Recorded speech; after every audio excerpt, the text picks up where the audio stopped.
Without truth, there can be no justice. Ladies and gentlemen of the jury, have you reached a verdict? We have, Your Honor.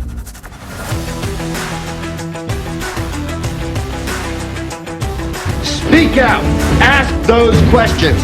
Demand that truth.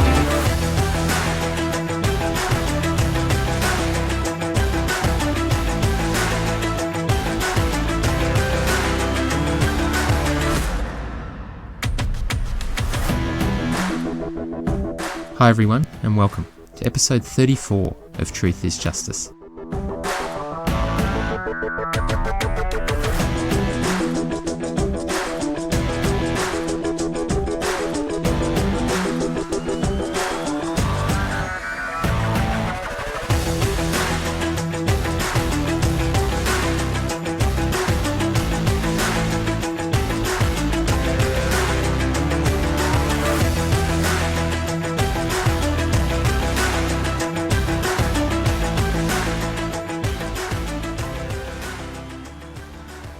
Last week, we started taking a closer look at the reply brief filed on the 18th of July. There are a few reasons why I think it is important to do that, and I touched on those reasons briefly last week, but I think it's important to make the point again in a little bit more detail. If you go back to our first few episodes, you will see how we demonstrate the approach taken by Bob and his show is to cast people and groups as the villains, and others as the knights in shining armour, seeking justice for those wrongfully convicted, and then the other group as the victims. Well, first, the villains. And you know that Bob himself used that term in his last episode, describing how he takes a particular approach with the villains, depending on how helpful they are to him. Essentially, the point was made that if a prosecutor isn't helpful or accommodating to a thought of a wrongful conviction, then an approach of seemingly anger, ridicule, and a campaign against them is launched. And that campaign is sustained, at least until they see the light. Well, at least until they have the same opinion as Bob and his followers. Essentially, it's a prolonged, aggressive, bullying campaign undertaken with the view that such a campaign is the right thing to do. Jump up and down, throw a temper tantrum, and make other people's lives a misery, all in the name, supposedly, of justice. The villains, as we described in the opening few episodes of this podcast, and as Bob described in his last episode of his coverage of the Melgar case, were the prosecutor, Ms. Barnett, and further, anyone connected with the prosecution. So the expert witnesses for the state, anyone linked with Sandra's successful prosecution, so the jury members, the judge, the law enforcement officers involved in the case, the medics who looked over Sandra. You get the point. From the very beginning, without any real look at the case material and based solely on those people deeply committed to Sandra's narrative and her innocence, the villains were established. The audience was almost constantly told how they couldn't believe a word that was said by any of the villains and how their work on the case was questionable and most likely corrupt. You'll remember the thanks a lot Maurice memes that did the rounds, based primarily on an entirely wrong claim by Bob that Mr. Carpenter, the crime scene investigator, didn't take photos of the back door. The coverage of the case by Bob didn't just briefly touch on the villains and their work. It absolutely revolved around it. Large parts of episodes were devoted to wild theories about the villains and their intertwined relationships and likely corruption. And we've demonstrated how those claims about the villains were either misrepresented at best or at worst completely fabricated. But that didn't faze Bob or his followers. As long as the message was sent out, the truth didn't matter. The point I want to make about the villains is this. Bob was prepared to lie, misrepresent the material, and more to cement the villain. Even when he was wrong, horribly, horribly wrong, like with the photos of the back door and his claims that Ms. Barnett's comments about the length of the knife, the position of the sex toys, and the position of the jacuzzi were all wrong. Even when he was wrong on those, there was not so much as an acknowledgement that his comments about those matters were inappropriate and needed to be retracted. And forget an apology. That most definitely doesn't fit with the treatment of the villain. Now, for the villains, Bob focused on every word they said. Well, he analysed each word and picked out particular ones to concentrate on to cement that villain role. Now that's an important point. Bob would go to significant lengths to launch an attack on the credibility of a villain, and he would encourage his followers to do the same. Second, the victims. Now, this isn't as straightforward as you might think. The obvious victim in this case, Jim, was certainly touted publicly, and in promotion of the show as who the efforts were all about. But the reality is the victims were more broadly described as Sandra, Liz, and other members of the family. Now, Liz's involvement in Bob's show meant that anyone with a well-considered dissenting view was quickly silenced. See, whilst Liz claimed that her intention was to get to the truth, to help her father, even if that meant discovering that her mother did kill her father, her reaction to this project, Truth is Justice, and her treatment of anyone that presents well-considered and politely expressed opinions about her mother's likely guilt confirms that she was not in this for the truth. She was in it for her mother's acquittal. And I'm sure the public attention along the way wasn't completely disliked. And lastly, we have the knights in shining armour, the Defence Counsel, and seemingly everyone attached to them.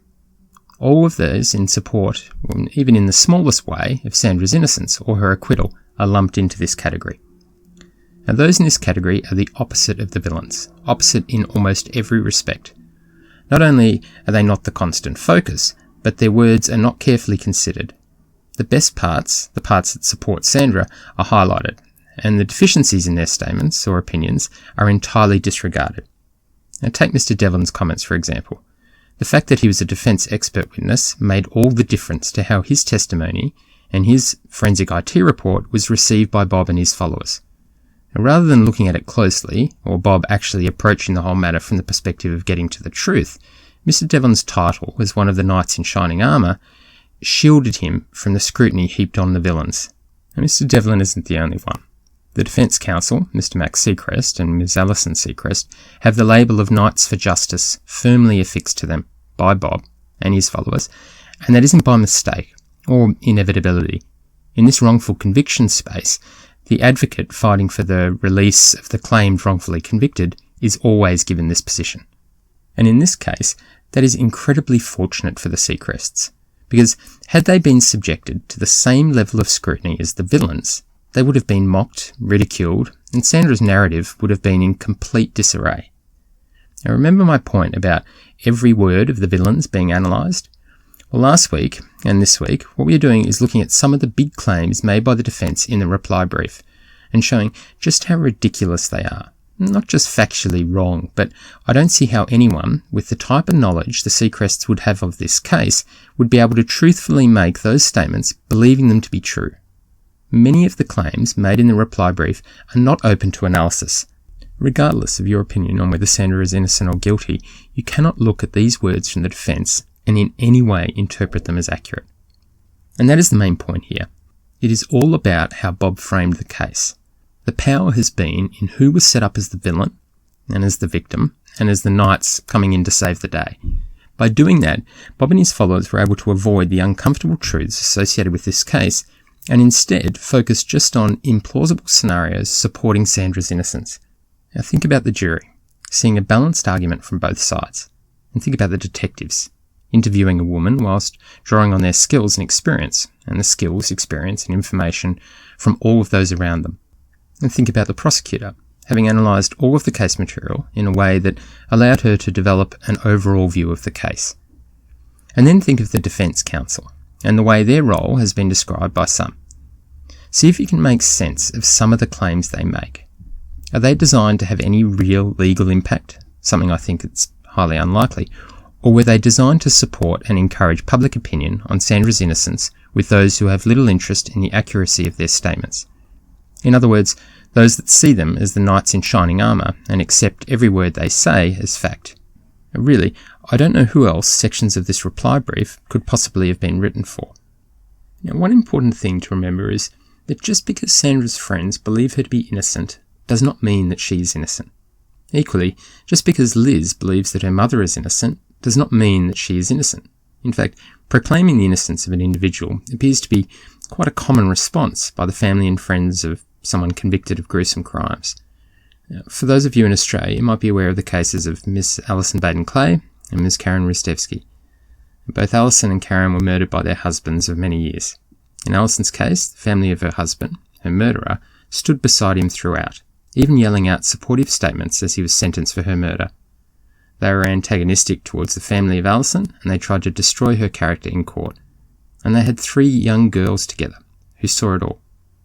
And despite the evidence, all circumstantial evidence being absolutely damning, including scratch marks on Gerard's face, scratch marks that he claimed were from shaving, his family and friends stuck by him and his claims of innocence. They were absolutely unwavering in their support, as family members often are. They just couldn't accept that the man they knew murdered his wife, even when the alternatives presented by him were absolutely ludicrous. And Boris Ristevsky, who murdered his wife Karen, their daughter stood by him, even after he pleaded guilty to killing her mother. She even, inadvertently, became entangled in the story he created about the morning that Karen was killed. She too, like the family of Gerard Baden-Clay, could simply not believe that her father could do something like that. She believed that the detectives and everyone involved in bringing the case to court had made a mistake, that her father was innocent. Even following her father pleading guilty to killing his wife, his daughter refused to believe the worst, just saying that something terrible had happened. My point being, to accept that the position taken by friends and family members as being the factual one is simply to hope. There is no science or objective analysis behind it. To arrive at the facts, the truth, you have to be prepared to ask the difficult questions, and not just to hope. We are Truth is Justice, and we are setting the record straight.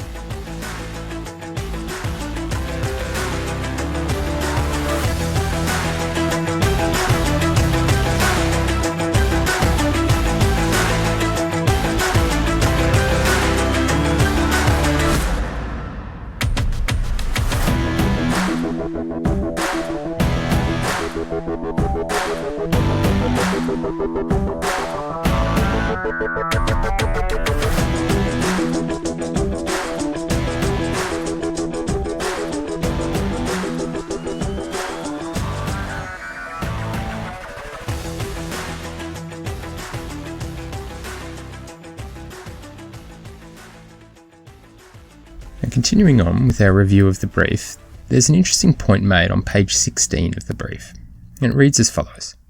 The state asserts that it is implausible that Sandy did not hear or see anything concerning the attack before getting out of the jacuzzi. It contends that Sandy should have been able to see the assault from where she was sitting in the tub, especially since there was no reason for Jim to have closed the bathroom door when he left to look for the dogs, and Sandy never mentioned that he closed the door. But the recording of her interrogation shows that she was never asked whether he closed the door, nor was she asked whether she sat in the same place in the tub the entire time she and Jim were in it. The defence goes on to claim that there is no factual support for the state's claims, or more accurately, the proposition by the state that Sandra should have been able to hear or see the assault on Jim, if indeed such an assault by supposed intruders actually took place. Now, there are several problems with these statements by the defence, including one which I think causes a significant problem for one of the conspiracy theories offered up by members of Bob's group. The first issue is the distances involved. Now, this is not a palatial residence. It's a relatively small home, and the distance between the jacuzzi and the master bedroom closet is small. Very small, about 20 feet to be exact, and you can see the State's Exhibit 1 for the precise measurements. Now, try and picture a location in your home of the same distance, and imagine a loved one in trouble, or multiple people dragging your loved one around or tying them up. It seems very unlikely that you would not be aware of those events taking place, at least under normal circumstances. And that's where the supposed noise of the jets, Sandra's supposed poor hearing, and the suggestion of the doors leading to the master bathroom being closed by Jim on his way out all have some relevance. Each of those has significant plausibility problems. The noise of the jets and Sandra's poor hearing, for example, the jets weren't loud enough to interrupt or make unpleasant the romantic talk with Jim for 2 hours, as Sandra suggests. Now, it's been suggested that Sandra was a proficient lip reader. Now, that piece of information has been offered up to counter the jet noise and the 2-hour romantic conversation dilemma. Of course, we have no evidence that Sandra could lip read, or evidence that she couldn't. However, aside from the fact that lip reading would become somewhat draining over a period of 2 hours, it also requires very good eyesight, or in Sandra's case, glasses or contact lenses. Now, we'll come back to this in another episode. For those of you that have read Danielle's excellent post on this topic on our Facebook page, you'll be aware of just how relevant it is. But briefly now, consider this. A pair of glasses was found on top of the clothing that Sandra suggests that she was wearing at Los Cucos that night. She would almost certainly have needed either those or contacts to see Jim's lips. It prompts some interesting questions. Now, as for Jim closing the French doors leading from the master bathroom to the master bedroom, I would imagine that it would be an unlikely thing for him to do, given that they were alone in the house. It would have required Jim to close not one, but both French doors. And then that presents an additional sound block to Sandra's cries of help later to Herman and Maria. So either the French doors are thick enough to prevent Sandra hearing intruders murdering Jim, or torturing him, or struggling with him, just 20 feet away, and remember, those French doors in that scenario would be the only sound block. In which case, the fact that Herman and Maria could hear Sandra from the front of the house through not just one sound block, being the French doors, but a second sound block in the master bathroom closet door is astonishing. Or the French doors weren't much of a sound block at all, or, the most likely scenario in my opinion, that they were left open. And the second issue with the defence claim is the position that Sandra claims she was sitting in. And that position is the best possible position for Sandra to claim that she didn't have a good view of the master bedroom, meaning every other possible position would be problematic for her. And Bob claims the positioning of the drinks on the side of the jacuzzi confirms Sandra's narrative and her position in the jacuzzi. And really, would it take such a brilliant criminal mind to set up a couple of drinks and a bottle of Coke? But the problem is, the defence, in the reply brief, suggesting that Sandra could possibly have not sat in that position the whole time. At first, we have the problem that if she was sitting on the opposite side, where she claims that Jim was sitting, she would have had a clear view of the master bedroom door and the study, without needing to even turn her head. And second, the DNA swabs, some people have argued that the swabs were taken deliberately in places where only Sandra's DNA would be found, suggesting corruption. Remember, none of Jim's DNA was found in the jacuzzi. That would be even more puzzling if in fact Jim was sitting in a different position. And third, the bruise on Sandra's arm. Remember her assertion that Jim grabbed her right arm as she slipped trying to get out of the jacuzzi. Well, it was hard to see how that would fit if she was sitting in the position that she claimed. It would have made more sense if she was sitting on the opposite side. But then you have the line of sight problems and the DNA swab result problems. You might be seeing a pattern here. Similar to many of Bob's presented arguments, they, being the defence, or Bob, or Liz, offer up a possible explanation for an element of the case that isn't helpful to Sandra. Now, the problem is that explanation may be plausible in complete isolation, but almost always we see it raise even bigger problems with other evidence in the case. In other words, they're trying to patch a hole, but in doing that, they create 3 or 4 other holes. Now, if Sandra's narrative was correct, if Sandra was actually innocent of the murder of Jim, I don't think that's what we would see. Now, on page 21 of their brief, the Seacrests address the IT matters, the logins noted by Mr. Devlin in his forensic IT report. And what is so telling about the way they address it is the parts of the testimony that they don't raise in support of their explanation. And this is how they explain it.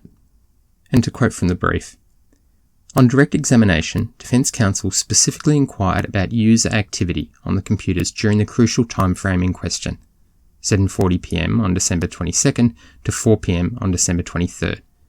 Mr. Devlin found occasional activity within that period, but they're called Windows prefetched files, other Windows log files.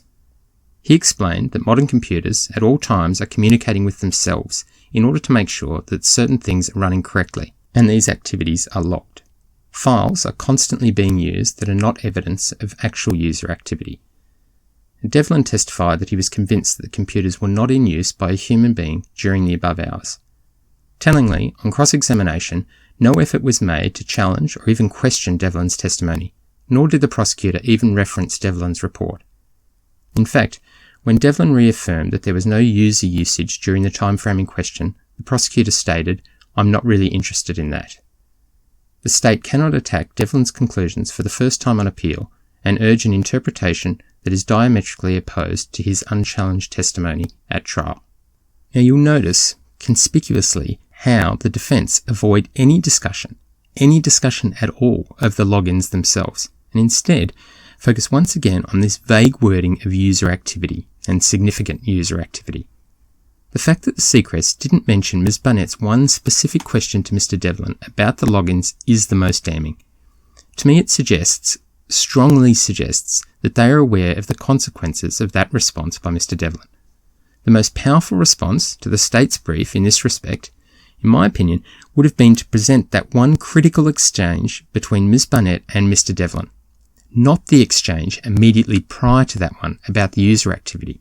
For those out there that still hold on so very tightly to that one-word answer by Mr. Devlin of correct in supporting a theory that the logins were not related to human activity, ask yourself why, if that response was truly powerful, truthful, and not problematic, would the defence not throw that straight back at the state?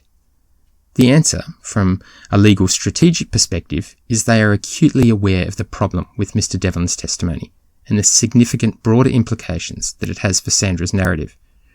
You simply cannot hold on to that response by Mr. Devlin for hope, when even the defence counsel goes to significant lengths to distance themselves from it.